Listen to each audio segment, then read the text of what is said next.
Have you ever been camping under the stars on a warm summer night?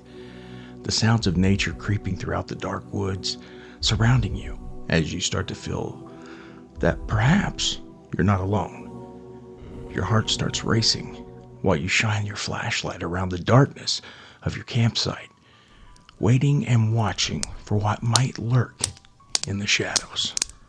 Well, you're not alone. For years, people have been disappearing and witnessing a strange sighting, as some describe half beast, half human type creatures in the Smoky Mountains. The topic of wild feral people said to inhabit the Smoky Mountains, a region rich in beauty but also deep in mystery and darkness. From eerie legends to chilling accounts of missing persons, we'll uncover the haunting tales that paint a picture of a forgotten people living on the fringes of civilization. Tonight on Your Shadow Nation. We're going against the wind. The wind's 120 knots from the west. Stop this. A UFO.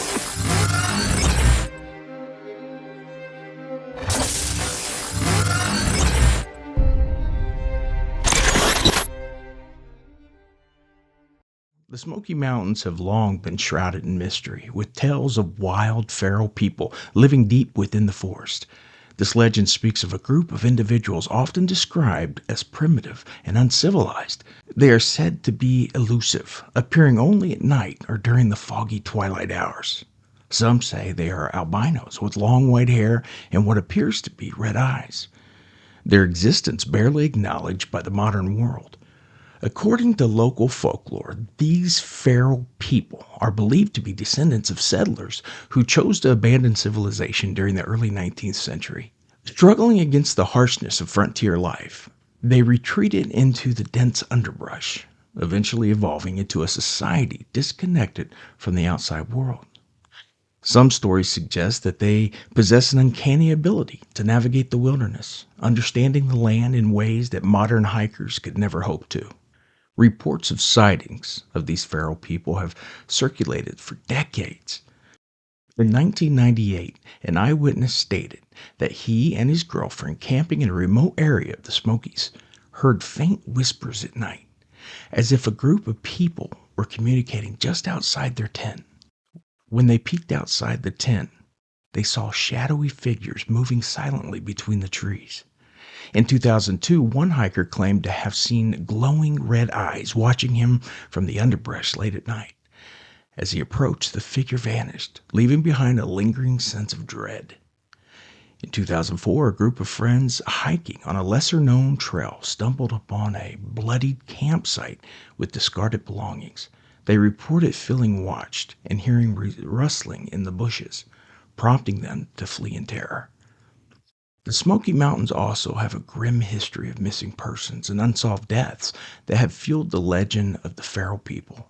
In 1986, a seasoned hiker named Mark Thompson, he disappeared while exploring a remote section of the park. Despite extensive searches, no trace of him was ever found. Locals whispered that he might have encountered the feral people and paid the ultimate price. But one story stands out amongst them all. It's the sad story of Dennis Martin.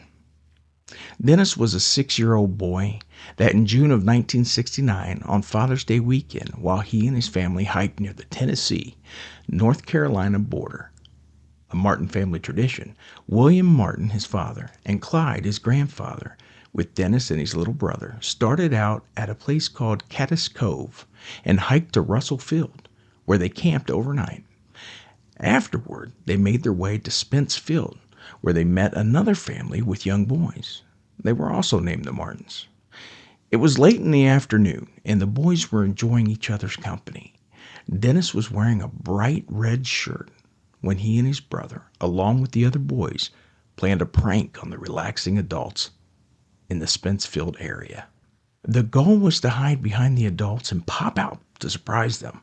However, the adults knew what the boys were up to.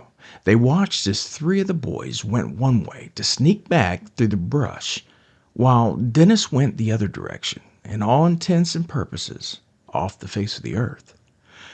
The 3 boys performed their prank, all in good fun. When Dennis didn't pop out from another angle, William got up to look for him. He hadn't been out of the sight for more than 5 minutes, but William's search quickly turned frantic.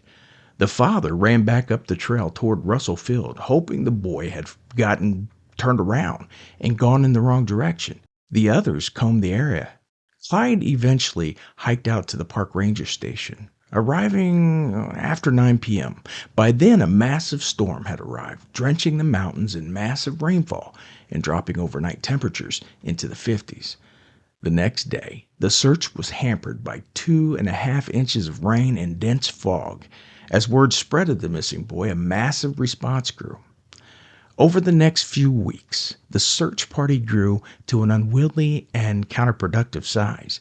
Boy Scouts, National Guard members, multiple rescue squads, and even a group of 71 Green Berets who had been on maneuvers in western North Carolina came in search for the boy. Helicopters arrived as well. With so many searchers and volunteers tramping all over the wet and muddy ground, any clue or scent that lingered after the massive rain was quickly lost as searchers exhausted themselves to no avail. There were boy-sized footprints of someone wearing one Oxford shoe, like Denny had, and the other one was barefoot. Family members said the prints were too big to belong to Denny, and searchers were skeptical, as the area had already been searched by the Boy Scouts previously who had left the prints. A single sock and shoe were also found, but it is unclear if the shoe was the right type of size or if it was the correct foot to correspond with the footprints. Those were essentially the only clues. The search for Dennis was the largest in the park's history. Dennis was 6 when he disappeared and was never seen again. A family from Carthage, Tennessee was in the mountains that day, looking for wildlife in Cades Cove, several miles from where Dennis went missing. They left without ever knowing about the search or the missing boy. Weeks later, when the father, Harold Key, learned about the search, he called officials and reported hearing a scream and a figure running through the woods. News reports at the time indicated the Key's son thought the figure was a bear. Later, they determined it was a disheveled man hiding in the bushes. He was definitely avoiding us, Key was quoted at the time. Officials discounted the connection because of the distance and the rough timeline Key provided. It was nearly impossible to think someone could have snatched the boy and carried him away to that spot. Many believe it is the work of the feral folk, an indication that Dennis was carried off the mountain. Reportedly, Dennis's father believed the boy was kidnapped. At one point, a reward was offered for his safe return, but the child to this day has never been found. Over the years, locals came forward with their eyewitness testimonies and stories that had been passed down from the elders in that region about feral humans in the Great Smoky Mountains National Park. Regarding what happened to Dennis Lloyd Martin, one of the most popular theories involved feral humans who live and survive in the mountain wilderness and go about snatching livestock and children at night. There are videos on YouTube and social media of authorities and locals discussing the wild men and feral people and the FBI cover-up as if it's simply common knowledge. People believe some humans have lived in the wild so long they are closer to beasts than men. Some believe they have their own language and apparently quite a putrid smell that forewarns of their arrival. Allegedly, they're cannibals too. The dark truth, however, behind the local legends, while many dismiss the tales of the feral people as mere folklore, the echoes of their existence linger in the Smoky Mountains. The dense forest and steep terrain create a natural barrier, allowing for the possibility of undiscovered communities. In conclusion, the dark journey into the legend of the wild feral people of the Smoky Mountains leaves us with more questions than answers. Are these tales simply the stuff of folklore, or could there be some truth to them? The missing persons and eerie encounters serve as a dark reminder of the darkness that can lie just beyond the fringes of our understanding.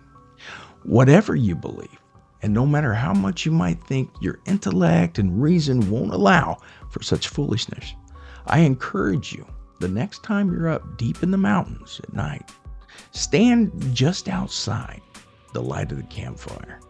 Take a moment to let your eyes adjust to the darkness.